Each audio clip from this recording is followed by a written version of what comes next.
Alright fellas, a few of you asked, how do I do a gricia?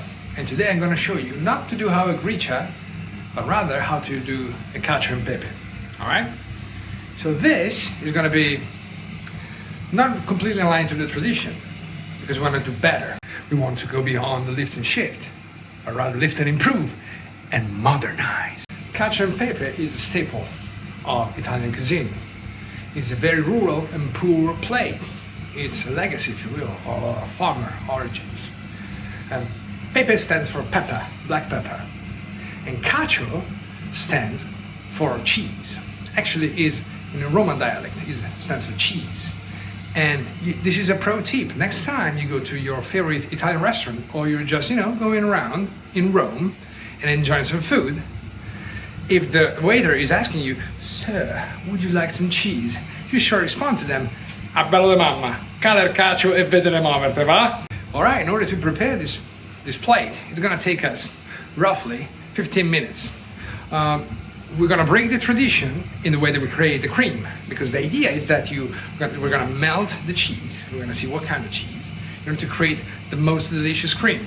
And if you want to do a gricia, you just use this base of the cacio and pepe, and you add on top the cheek, guanciale, not bacon, that's against the law. So as you can see, the water is already on the flame.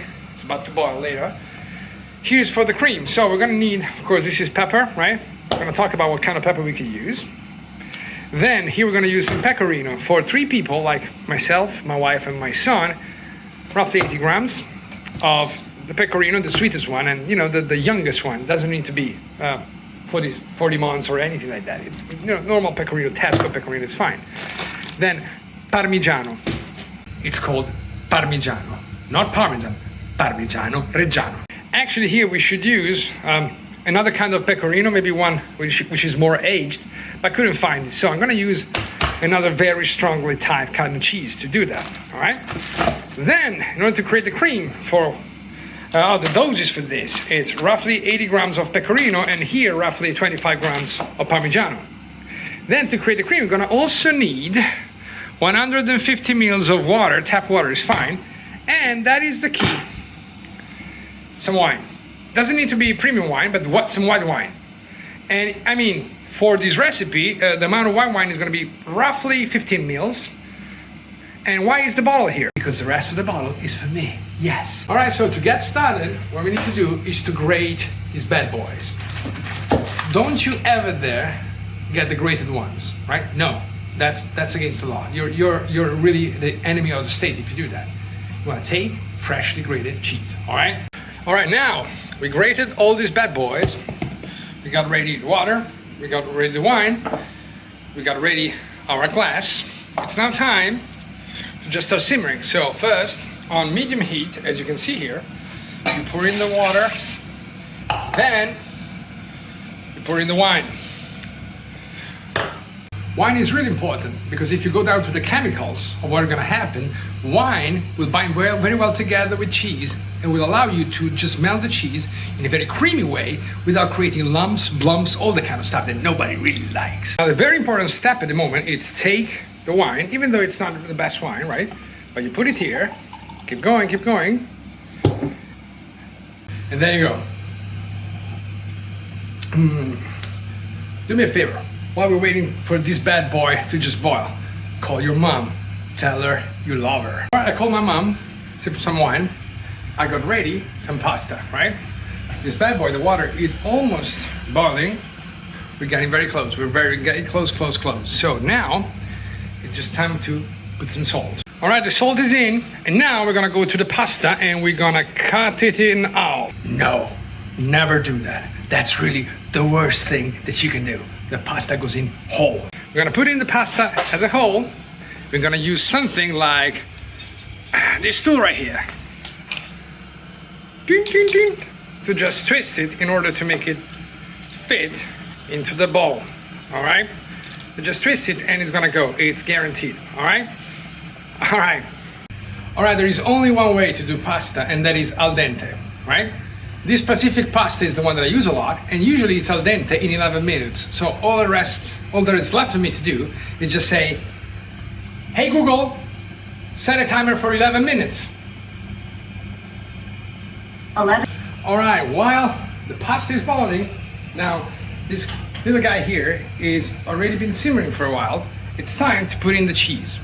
What we're gonna do, you're gonna put the cheese little by little and whisk it a lot. Just make sure that you're just tipping on the boiling point, right? Don't keep it on the boiling point. If it's on the boiling point, just keep it out from the fire. Just add, whisk, and so on and so forth. I'm gonna do that, but just do that gradually, all right?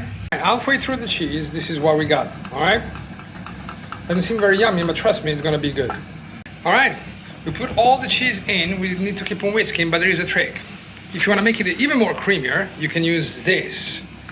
This is just a teaspoon of citrate of sodium citrate, I'm not sure how to call it. But you put it in, and you're gonna make it even creamier. 6 minutes to go for the pasta, as you can see on the timer. What I'm doing is, this keeps simmering.